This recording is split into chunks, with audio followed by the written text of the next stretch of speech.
Good morning, Dave. Thank you so much for that. Time now is 6:04, and here's what we're watching, and it is a tragic update out of the Oshawa fire that we've been telling you about for the last couple of days. Crews have now recovered the bodies of 2 children following this massive fire that began Monday morning.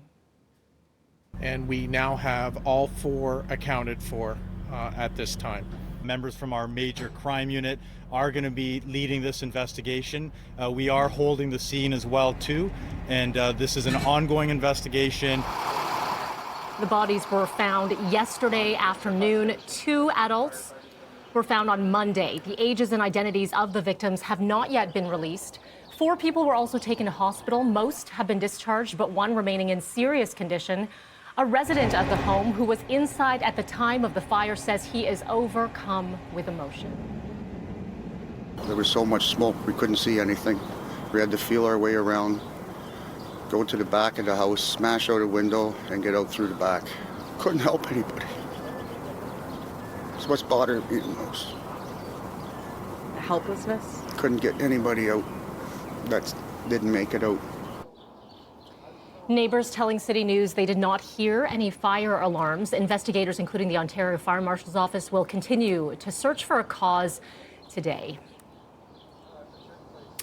Well, Ontario not looking to balance the books as the province tabling its 2021 budget today, and their focus will be getting residents through this pandemic. This is the government's 3rd budget and 2nd pandemic-related fiscal blueprint. The government spent a record $187 billion and projected a deficit of $38.5 billion. This is Finance Minister Peter Bethlenfalvy's first budget after former Minister Rod Phillips resigned back in December following a trip to the Caribbean.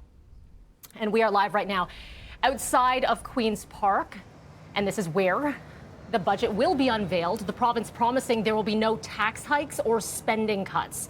We're going to break it down with a further preview coming up just after 7 o'clock. 680's business editor Richard Southern will be joining us with more. Well, thousands of students are learning remotely after several Peel Region schools shutting down due to COVID-19 outbreaks, and the rise in infections also causing teacher shortages. The president of the Ontario Catholic Teachers Association, Liz Stewart, says some staff do not want to go into these classrooms. If boards are sending memos to staff saying, don't drink water in the classroom, don't raise your mask to take a sip of water in a classroom, what messaging is that sending about how safe those rooms actually are? So here's a look at the growing list of school closures in Peel. The Toronto District School Board says they are also struggling to find supply teachers. And there's now growing concern that students learning remotely won't return to physical classrooms after the Easter break in some of the hot spots. Again, no confirmation on that one, but we'll continue to follow that angle of the story. Well, the city's latest mass vaccination clinic, it will officially open up in East York today. These are, keep in mind, appointment-only vaccinations at the new Thorncliffe Park Community Hub Clinic. It's for residents 75 and older, with the site expecting to administer nearly 12,000 doses today. This neighborhood has seen a disproportionate higher number of COVID-19 cases since the pandemic began, a large number of essential workers living in this community. And we are live right now at this clinic. This is the 10th in Toronto for a mass immunization site, on top of the 9 city-operated clinics already announced, but only the 4th to officially open up.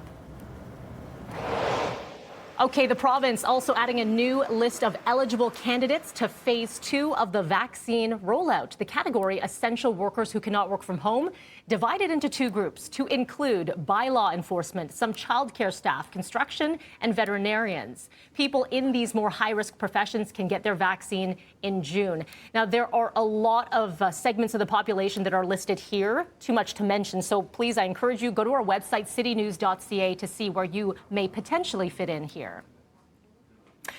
I want to show you this now, a stunning scene on the 401, 2 people throwing punches as traffic flies by, and it was all caught on video. So have a look at this. So this is an aerial view from our traffic chopper that happened to be in the area, eastbound express lanes of the 401, just past Bayview. 3 people appear to be talking, and then fight breaks out between 2 of them as traffic continues to fly by, just feet away here. Two of the people wearing reflective vests, suggesting they may be tow truck drivers. The OPP, oh my gosh, is investigating this one. You do not see that every day. Okay, we're going to try to learn more from the OPP, by the way, on what exactly went down here. Time now is 6:10. Still ahead, as mentioned, we do have a full show. We're going to take a look ahead at that budget with Richard Southern. He'll be joining us again just after 7 o'clock. And then coming up next, after months of suspensions, flights to popular sun destinations could soon be back in the air. Let's talk to Mike Eppel after the break.